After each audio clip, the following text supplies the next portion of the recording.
Hi, and welcome to another episode of Your Right to Know, brought to you by the Fitchburg Republican City Committee. I will not be your host this evening. In fact, we're going to switch things up, and we are going to have a guest host today. Our guest host today is Dennis Galvin. He's the state committeeman of the 1st Middlesex District. That includes cities and towns like Lowell, Westford, Groton, Dunstable, Pepperell, and Tingsboro. And today he's going to be interviewing our very own chairman, John Strang, who is the chairman of the Fitchburg Republican City Committee. And an interesting topic, the unraveling of the American experiment and a response. Gentlemen, thank you for coming on, and go right into it. Have fun. Thank you very much, Andrew. Thank you. Thank you, Andrew. I was going to ask John. I know that he's been doing a lot of work on this. He has a very interesting piece that he'd like to read and share with everybody. So, John, why don't you read it? Okay. I wanted to preface what I'll be talking about by reading from an article that was just published 2 days ago in the American Mind. That's a publication of the Claremont Institute in California by a local, well, not immediately Fitchburg local, but Boston University professor emeritus of International Affairs, Angelo Codavilla, called To Rescue a Nation. Just want to read a little bit from here by way of introducing the topic I'll be getting into. He speaks about the need to restore an America which is floundering, as it were. He says, people become nations by following those who lead them to worship the same God or gods and to act habitually as they do. The Greeks called these habits ethics. These change for good and ill as prominent persons change or develop new ways of life, or foreign influences impose themselves. The general population tends to follow. Plato and Aristotle led subsequent generations to note that peoples tend to take on their leader's character. Some see such changes as betrayal. If these alienate a large enough proportion of people, the body politic itself loses the capacity to act as a whole. Enough disarticulation and the body politic ceases to exist for practical purposes. Serious changes, regardless of their sources, lead some to want a resetting of the country on what they regard as its proper basis. The Italian philosopher Machiavelli wrote that doing that amounts to refounding a nation, and that this is considerably more difficult than founding one in the first place. Today's ruling class leads and even forces Americans to act, speak, and think as if all that they had thought good were bad, and vice versa, almost as if a vengeful power had conquered the country. At least half the country yearns for some kind of response. Machiavelli's near equation of reform with refounding mostly abstracts from the fact that for nations and regimes founded on and tailored for the people's characteristics, repeating something like the founding is not possible once these have changed. Peoples are far less malleable than regimes. There's little historical evidence that peoples who had constituted themselves nations on the basis of freedom can convert that nationhood lively memory into rebirth. Self-government always reflects the self, and a lost civic virtue is almost as unrecoverable as lost virginity. The political conflict in which we're engaged pits some Americans who revere the legacy and memory of the republic founded in 1776 to 1789 against those who despise it and have corrupted the institutions into an oligarchy. The concentration of corruptions in the ruling class does not minimize the reality that a part of the US population are that oligarchy's eager subjects, either unintended in or opposed to any kind of restoration. We who resent that our ruling class's corruption deprives us of self-government are another part. Hence, governing ourselves again, resetting America on the bases on which it was founded, is necessarily by, of, and only for only those who want it. In short, America has changed so much from what it had been just a half century ago that any restoration implies some sort of mutual alienation, separation, or secession, whether as a substitute for civil war or as a result of it? What kind of conflict might it take to rescue ourselves from what we regard as contemporary America's corruptions? In the long run, we can't simply walk away from this. We can't turn our back on this. We cannot give a tacit power or blessing to those who have undermined our legitimacy. The hemorrhage of legitimacy dooms regimes, but it reforms and refounds nothing. So what Codevilla goes on to argue for is the need for individual Americans, including people who have never taken part in politics before, to step in. And obviously, they'll also have to have leaders. He says a defining leader's presence is essential for the members of that enterprise to recognize themselves as something that is alive. We're in a real battle. Codevilla, incidentally, is the man who really coined the expression cold civil war to describe what has been happening. He coined that something like four years ago. He says the oligarchy that had annihilated or perverted the American Republic's institutions rules not simply to secure privileged access to wealth, it is equally, if not principally, preoccupied with crushing the way of life of whoever are not members, its members or clients, namely ourselves. That's why it rules as a hostile occupying power.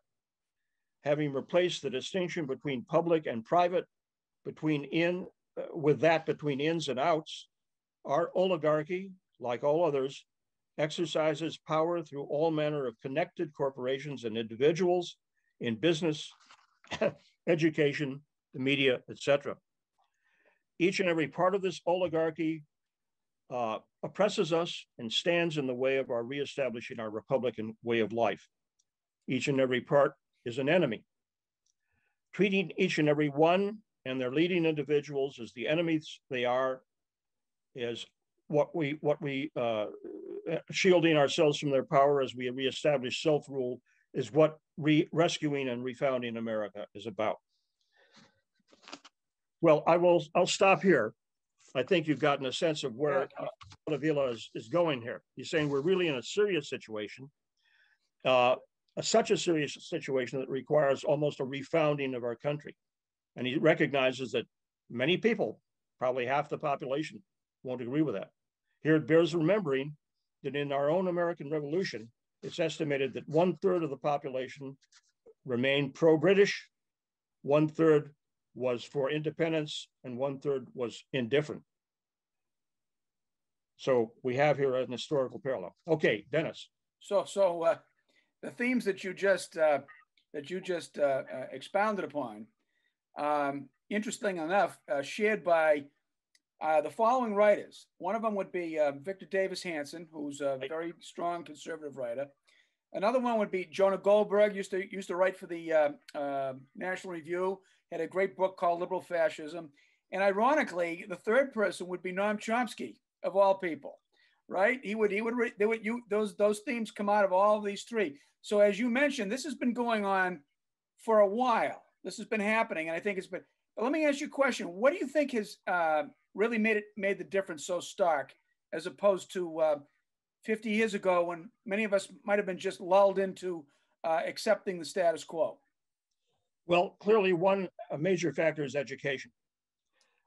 When I and you went to high school, I probably went to high school earlier than you, but our high school educations still taught things like American history. You were still able to receive a pretty good basic foundation in American history. In recent years, the normal civics courses have been replaced by essentially social awareness courses. Wokeism is rife in schools, as we know right now, even as we're speaking, in many school districts across the country. There are laudably civic revolts against the teaching of critical race theory, something which has been introduced very recently, I should say, but yet its foundations were laid in recent generations. And where were they laid? Well, they were laid in the schools of education. In departments in university. Usually, it used to be the case that a student would graduate from a liberal, if he wanted to go into teaching in high school, he would graduate with a liberal arts degree. But students now graduate, and they have for some time, from schools of education whose requirements in liberal arts are minimal, and they don't require them to really know much about American history. And this is reflected in what our young people are now being taught. Another factor which has happened is that the sense of patriotism that was so elemental, fundamental to being an American, and which we grew up with, has withered. I'm not sure you could place its beginning necessarily with the revolts in the 1960s, but certainly that's arguable. But just as one instance of what I'm talking about here, the high-tech people who have connections with China, with Red China, it's been commented that they actually see more of their loyalty as lying with those connections to China than with the United States of America. Another factor which has played a role is the absence of actual military service. When I grew up, the draft was still operative. Most of my high school classmates went into the armed forces. I went into the armed forces. One collateral benefit of serving in the armed forces is that you get a sense of citizenship from the ground up. That's absent. And there's other things I can go into. This is something that probably will come up when I get to the main topic I want to address tonight, which is the failure of religion to appeal as a basis for particularly the younger generation, as a motive in their lives. Well, I know that you're very familiar with history as well as philosophy, and you know the points that you raise up. I have a question for you that I'd like to hear you discuss.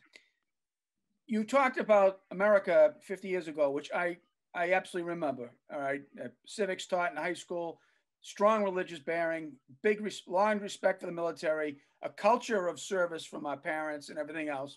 And all of a sudden that's flipped over in this some mere 70 years that have extended. And there are some that would argue, and I think Chomsky's one of them, and I think possibly Jonah Goldberg would say that the society that we were referring to was constructed that way because those at the top saw it was useful. It was a necessary thing to serve them. Now their interests have changed, so has our lives have changed because they're the ones that set the bar. What do you think about that idea? Well, those at the top, quote, those at the top, historically, those at the top are a fluid concept. Okay. Because the whole promise of America, dating way back to the founding of the Republic, was that you could start at the bottom and get to the top. And it's equally possible for you to go from the top to the bottom, in the next generation. That frequently happened too. So the notion that there was a stable sort of regime throughout all the generations of our history is simply false. It's inaccurate, an inaccurate assessment of our history. Well, the only little nuance I would throw on to that is that I think you were absolutely correct. But with the onset of progressivism, so to speak, starting back with Woodrow Wilson, moving into FDR, into LBJ, right? You've created a government infrastructure that does sort of favor certain groups over others. And I wonder if this is the group that is basically kind of pulling the strings on everybody else. What do you think of that? Well, I'm glad you mentioned this because this actually plays a role in what I want to talk about in a bit. That is to say, the significance of wealth accrual, material acquisition in the history of the American experience. And this is a problem, I would maintain. A problem, I believe, was caused at the very beginning because of uncertainty or a failure to express on the part of the founding fathers what the real purpose of being an American citizen was. The impression was left that the goal of your citizenship is wealth acquisition, material acquisition. So that appealed to various people, various elements of the culture throughout our history. There were always contending voices that maintained that no, that's not the ultimate reason for being a good citizen, for valuing American citizenship. And we're seeing now, in a sense, a consequence of a problem that I would maintain developed way back in our history. What we're experiencing now gives us an opportunity to readdress that problem and maybe to present a solution to it. Where do you think that problem first surfaced or became identified? At the very beginning. Right? At the very beginning, yeah. It was noted that by foreign visitors to America in its earliest years, that Americans didn't seem to be interested much, that is to say, people who had some level of wealth and would invite, say, a visitor from France, and there were many because this is the period of the French Revolution and many French noblemen fled to America. Talking about de Tocqueville, Alexis de Tocqueville? That was made a bit later, but before him, Talleyrand, for example, spent some time in America. And some of these French visitors commented that their hosts were very kind, very generous, but they mostly seemed to be interested in showing off their material wealth. That's the only thing they really talked about. And the experience that they recorded was that they would tell you how much money they had, not in those blatant terms, but they would show off their wealth to you. And if you didn't show sufficient interest in this, they just walk away and find some other guest. So there was a level of, how can I put it, Philistinism on the part of this early American culture. And it can't be denied. And this has always been with us. And that's I think, is an unhealthy bequest. And it's one that's carried on to the present day. Indeed, part of my point is that young people, being idealistic, tend to have a negative attitude toward this notion that your happiness is summed up in how much money you have. Yeah. So you can see how there would be a revulsion on the part of young people toward that sort of philosophy. Unfortunately, an aspect of conservatism has been to emphasize that. I don't believe that true conservatism simply is a matter of valuing materialism, but it must be allowed that this has been the way that it has been seen. So what you imply is that the churches and the religious communities within the United States have either not done their job or they've failed to succeed. What is your interpretation of that? Actually, you're here anticipating something I'm going to get into. If I can, maybe I'm tracking you, John. I'm tracking you pretty good. That's good. That's good. If I can sort of abstain from answering that directly right now. Absolutely. And let me read what I was going to say initially, and we'll get into that very topic because it's something that comes up. So if I may, I'll continue with that. Absolutely. Absolutely. Okay, good. Well, what I'm maintaining is, and this is really the title of this delivery, the unraveling or the threatened unraveling of the American experiment. What I maintain is that the American founding fathers, specifically in the person of Thomas Jefferson, in the direct declaration of the causes which impelled them to separate from Britain in 1776, broached the theme of the pursuit of happiness. Now, happiness, as we know, was put forward as one of a triad of human rights, together with life, liberty. Sort of happiness. Exactly. That were seen as the ultimate justification for instituting governments among men. So Jefferson, when he wrote the Declaration of Independence, he had to ask the question, what really justifies our freeing ourselves from Britain? And he's saying, well, there are these three fundamental rights, life, liberty, and the pursuit of happiness. And if they are abridged in some way, that they form a basis for forming a new form of government. So they stated in the Declaration of Independence that the pursuit of happiness was one of our goals, one of our rights. But neither the Declaration of Independence of 1776, nor the Constitution of 1787, nor any of the founding documents actually put forward a definition of happiness. They mentioned it, but they never elaborated. In the absence of such a definition, subsequent generations of Americans assumed that happiness meant wealth acquisition, materialism. In a parallel context. The ancient Greeks, whose wisdom the founding fathers certainly consulted in establishing our political system. As we know, they read accounts mostly from history, from ancient history, from Herodotus, Thucydides, Polybius. The ancient Greeks had a similar encounter with the role of happiness in constitutional governments. As elaborated by Aristotle, happiness was interpreted as the pursuit of virtue, of human excellence. Now, Aristotle laid out his argument in two books that are to be seen as companions. They go together, the Ethics and the Politics. And he gave essentially ethical significance to political life and national decision-making. This ethical dimension, namely a connection between ethics and politics, didn't happen in the American experience. It was lacking. For Americans, ethics was not something learned from political life. Far from it. It was learned from religious affiliation. Practically speaking, what that meant was that America would remain healthy so long as Americans remained religiously observant. In contemporary America, however, this religious grounding is increasingly diminishing.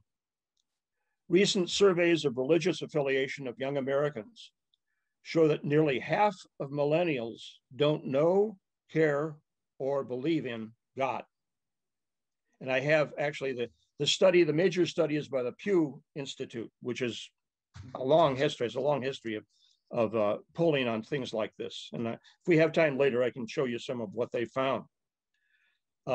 Essentially, what they're finding is with each generation, a decreasing commitment to religion. Now, can I just interject a second?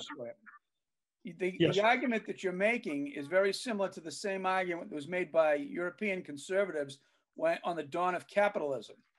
And I can hear Bismarck basically saying the same idea that the culture was being corrupted because of the pursuit of materialism. Is this the same thing, or are you speaking something different?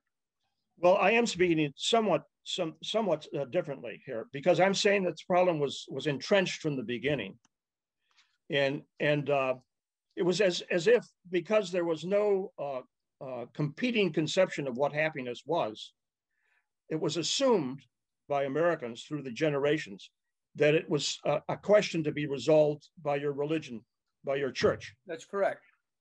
Now, that worked as long as we were a church-going people, a religious people. Mm-hmm. But increasingly, we're not a religious people. Now, you could say, well, that's because it's been undermined. Religious belief has been undermined by progressivism, and that's true. But there are also other factors in this undermining. And again, if we have time, I'll dig out a list of some of these other factors here by a scholar of just this topic. So I don't think we can blame it entirely on progressivism. I think there was a native problem here. This problem was embedded in our structure. We didn't make clear that the real goal to citizenship is human excellence. It's not wealth. So it was a problem waiting to be exposed. And it's taken over 200 years for it to come into full expression. But that's where we're at now. The problem is, while progressivism has undermined the appeal of religion for the young in general tend to be put off by the claim that happiness is equivalent to materialism. And so, as I said, this means that much of the appeal of much of traditional conservatism for the coming generation of American citizens falls on deaf ears. They don't accept that the goal in life is material acquisition, and they also don't find solace in religious belief. So the consequence is a young American who's confused about what his citizenship stands for, and he's therefore ripe for indoctrination, when the indoctrination is coming from the left. Now, what I'm saying here, and we can come back to any of these issues that I've sort of gone over here, if we have time, a response that we can have to this situation, because it's not likely to get any better. I don't see a coming generation of Americans suddenly undergoing a religious revival. I don't think it's going to happen. And yet ethics is extremely important for the health of and viability of any free citizenry. So a response to this quandary, I would say, is to look again at Aristotle's solution. As Aristotle expounded it in the Ethics and the Politics, the goal of political life is to promote excellence in leadership. Now, we can understand this by an analogy to sports. As we recognize a great athlete by his achievements in a sport, so we can recognize a great leader by his achievements in national life. And by greatness, I don't mean simply producing more stuff. That's the very point I'm arguing against. I don't think that the greatness of a political leader consists in producing more stuff for the people. The greatness comes across in his actual personhood. Tom Brady in sports, Donald Trump in politics are men who exhibit such personhood. Admittedly, many people don't, they probably are gasping when I say Donald Trump, because he's an individual who creates a great deal of animosity. Even some of the people who like him find problems with him. But you cannot doubt that he took decisive stands on political questions. So to confront and convert the cynicism of the young person who doesn't think that the achievement of happiness depends on acquiring more material goods, and who also doesn't accept the protestations of salvation proffered by religious believers, what can be offered is the very thing that men of public honor, such as Brady and Trump, have offered: authentic leadership. To refer to the ancient Greeks again, the ancient Greeks knew that such authenticity only came about because its practitioners, whether in sports or in politics, allowed themselves to be tested. And here, let me comment. We're all familiar with the concept of the Olympic Games because they've been reconstituted in a way in modern times since 1896. The actual name in Greek is not games. It's not Olympic Games. It's Olympic agones. Agon means a contest, a competition. Agon, indeed, is the word that's the source of the word agony, agoneia in Greek. This explains, we can see why they chose that word, because you have to go through agony in order to be a great athlete. Okay. Yes, go ahead. You're going to. Oh, so I mean, fascinating discussion. So I think your focus on the young is very important. I think your focus on the lack of religious affiliation is important. Yet at the same time, a rejection of materialism and a search for meaning and the idea of leadership. But the question I have, aren't those the elements to support a fascist government? No, actually. That's a very good question, because this is something, of course, that the left is always pinning on you, is pinning on us as conservatives. You know, they tried to portray Donald Trump as a sort of proto-Hitler, a pre-Hitler, right? As if the only great leaders are individuals who wind up becoming fascists. In this article I referenced earlier, Angelo Codevilla gives an illustration of a great leader, rather striking and rather strikingly appropriate. And that is Charles de Gaulle. You know, during the Second World War, Charles de Gaulle, of course, fled to England when France was about to conclude its treaty with its peace relations with Hitler. The French leadership back in France, they just caved in like bad suits, like cheap suits. None of them would really fight as de Gaulle wanted to fight. Yeah. De Gaulle got on the radio. He said, essentially, I wasn't elected to this position to be your leader, but somebody has to be your leader. Somebody has to speak for the true traditions, the true value of French history and French dignity. So he took that upon himself. He was a leader. He was somebody who stood up, who did what he had to do. And he had the very striking. Gentlemen, I have to do what I have to do. Unfortunately, okay. This show has run a little over.